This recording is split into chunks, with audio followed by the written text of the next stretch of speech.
Yo, ganda nung mic Eto ba yung mic na walang kosa? Yung sakto yung pagpunta ko parang nagkusa.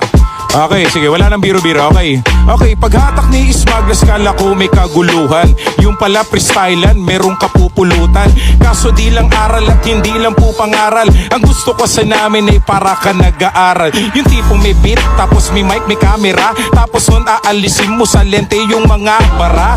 Ang tawag dun yung mga bara mo ay sobra-sobra. Di na kailangan pa ng pare ng maniobra. Sawa na kasi ako sa puro patlang, sapat lang. Eh teka lang. Eh paano kung limitado lang yung gagamitin ko? Tapos yung mga direct hindi na uulitin to. Yung pag sinabi mong Roberto, batang tundo, hindi po pwede na basta-bastang tapakan ninyo. Kasi kapag kami lumalapag lahat kompleto to, na para bang kargada na ginigiba yung bahay nyo. At hindi po pwede na basta lang matamlay. Kailangan namin dito yung gumagalaw parang buhay. At ito yung para bang itim na lalagyan ng kulay. Kasi pag sinabi mabs, tas yun ang panghabang buhay. Tapos na si Kidlat, susunod na si Udlot. Tapos nun yung mga tropa na parang sumusundot. At hindi ko na kailangan pa doon sa metabe. Ganun talaga kapag kumakanta inaabot ng gabi.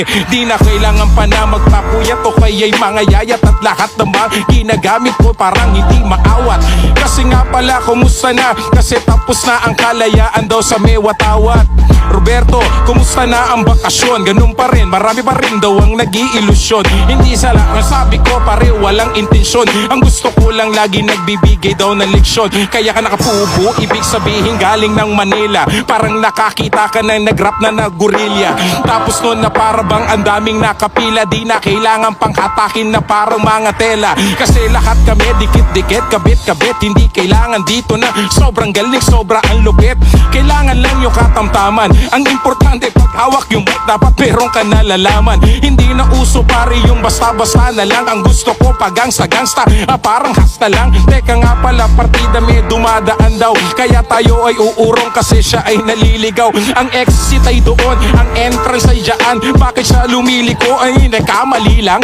Teka nga pala hindi, sila pala yung mga may-ari. Kaya pala ganun yung daanan hindi mawari. Na para bang panabong na tinanggalan daw ng tare. Kasi ang rap daw ay hindi ko naman pag-aari. Ang gusto ko lang pare ay lahat ito'y mawari. Ganun kakulay ang hip-hop para bang bahagari. Yo, maraming salamat Idol J Skills. Maraming salamat. Me llegó en Ford, estaba camuflado por humo y alcohol. Tú querías poco y tú cambiaste el rol. El tiempo pasa lento y tú y yo volando, bebé. Sal y lúcete, no estás sola. Que no te dé pena, poco a poco se enteran. Que andando conmigo las cosas se notó. Jugando a las escondidas que el amor surgió. Díselo. Ey, aunque me meta de repente, el que no lo grabe que se lo lleve en la mente. Yo estoy activo, chico, 24/7 como siempre. En el centro yo busco el billete. Ella se sube en la nota, ella me provoca. Como me encantaría ponérselo en la el day que tú me entiendes que estamos es activo, imperativo, nunca negativo. Mi tipo de sangre es positivo. Yo te canto a ti porque tú eres de los míos. Improvisando ya tú sabes cómo lo hago. Llega el bofo a la tenés aquí, casa o estrago. Pero ando con mi crew, la que tú sabes, este negro ya tú sabes le mete. Tienes tremenda de camioneta que tiene un botón que si lo hunde se convierte en avioneta. Sigo rapeando, todo el mundo te respeta. Que tú eres un magnate, eres un multimilloneta.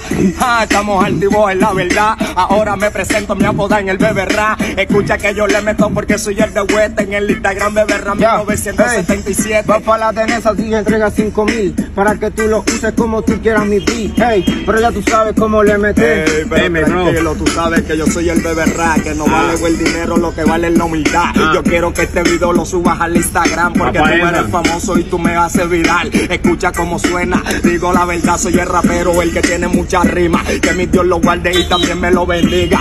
Tú eres caro como Messi en Argentina. ¿Cómo sales?